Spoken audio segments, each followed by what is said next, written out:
Olá, salve pessoal, sejam bem-vindos todos e todas.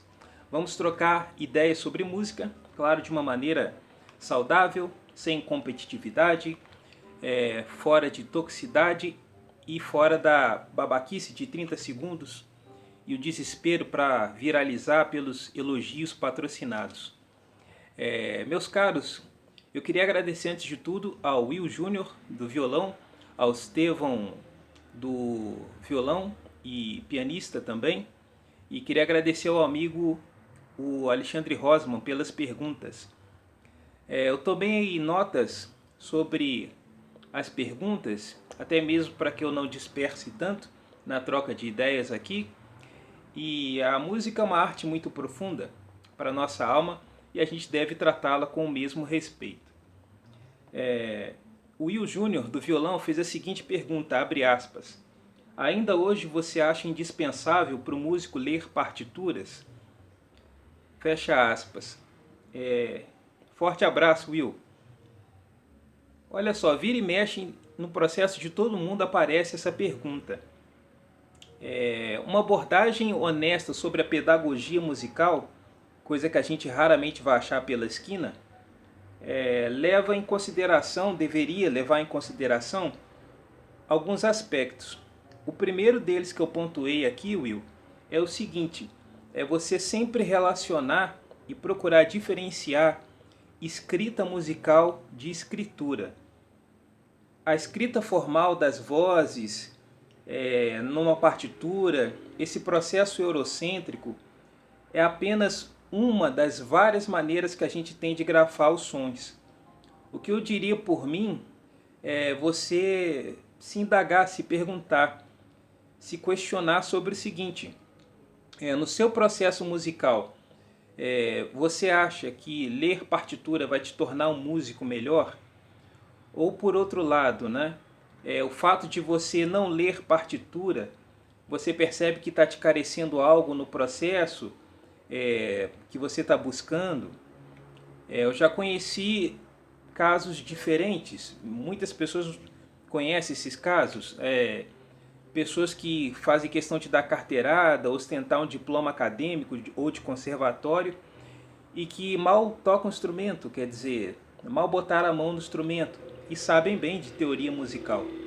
Por outro lado, tem pessoas também que desde a infância tiveram em casa pais músicos, acesso a boa música, a instrumentos, tocam desde criança, às vezes até com ouvido absoluto, aonde a ideia da partitura fica como um apêndice, fica sobrando, né?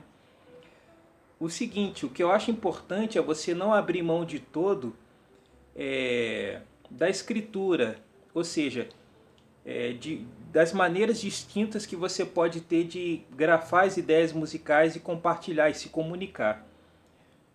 Como, por exemplo, a gente tem uma linguagem diferente de um songbook, de um real book, do que é uma partitura de música clássica, de uma peça, sei lá, de Rameau e um samba jazz. São formas diferentes de se comunicar.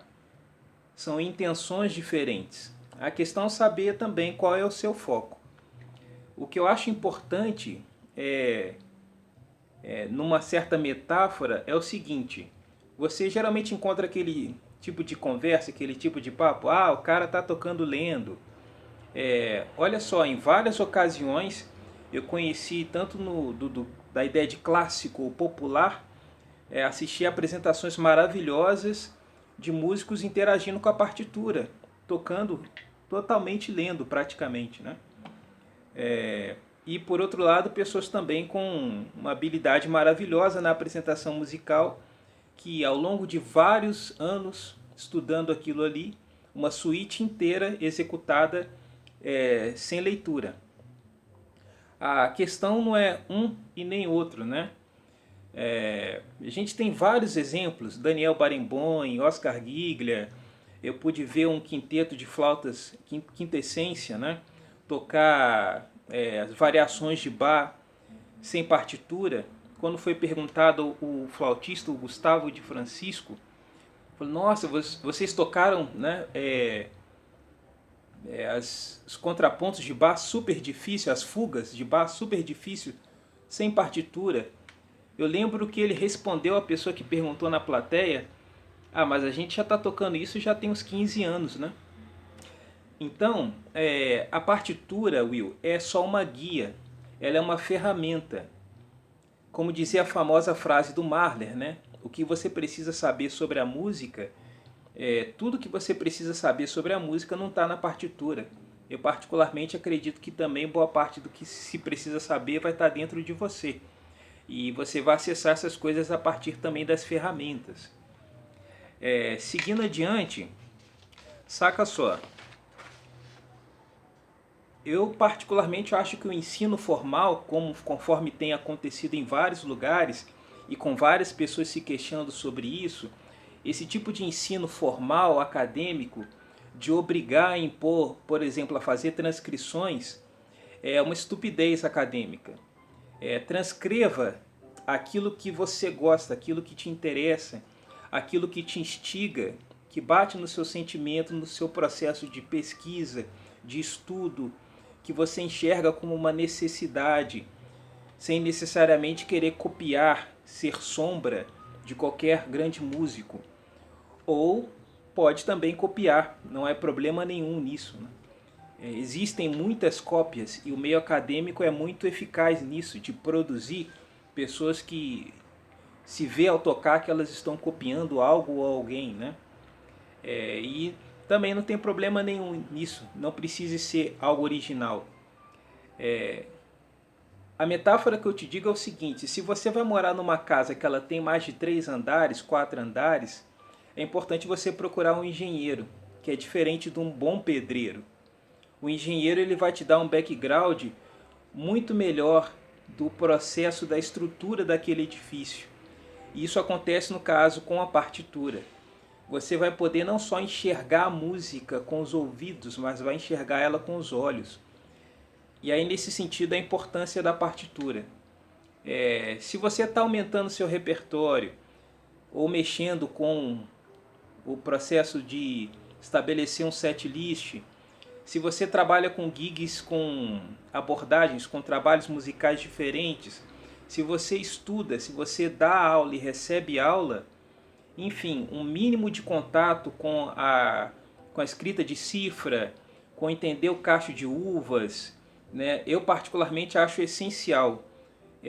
Do ponto de vista que alguém que queira ensinar, é imprescindível.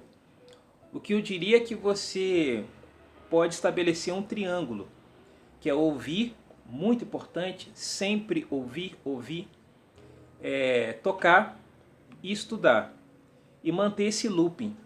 Naturalmente, nas camadas que essa espécie de triângulo tem, você vai perceber de maneira natural o quanto a partitura vai te ser importante num momento ou no outro. Ou não vai te ser nada importante em um momento ou outro de um trabalho musical. Na maioria das vezes, por exemplo, no âmbito de música popular, né? Se a gente for pegar pelo rótulo, um entendimento de harmonia básica, de inversão de acorde, de escrever uma cifra, saber um pouco das funções harmônicas, enfim, já resolve para você se comunicar. Há décadas atrás, por exemplo, que a gente tinha uma pegada, né? Que o músico clássico geralmente não lidava muito com essas ferramentas, né? Hoje já é muito misturado pelo grande acesso de informação que a gente tem. Entende? Cada proposta musical vai abrir para você um leque de perceber pré-requisitos, isso vai ocorrer, de como se portar e se comunicar. E aí você vai ver a importância ou não da leitura musical. Tá joia? Abração, Will. Tamo junto, meu querido.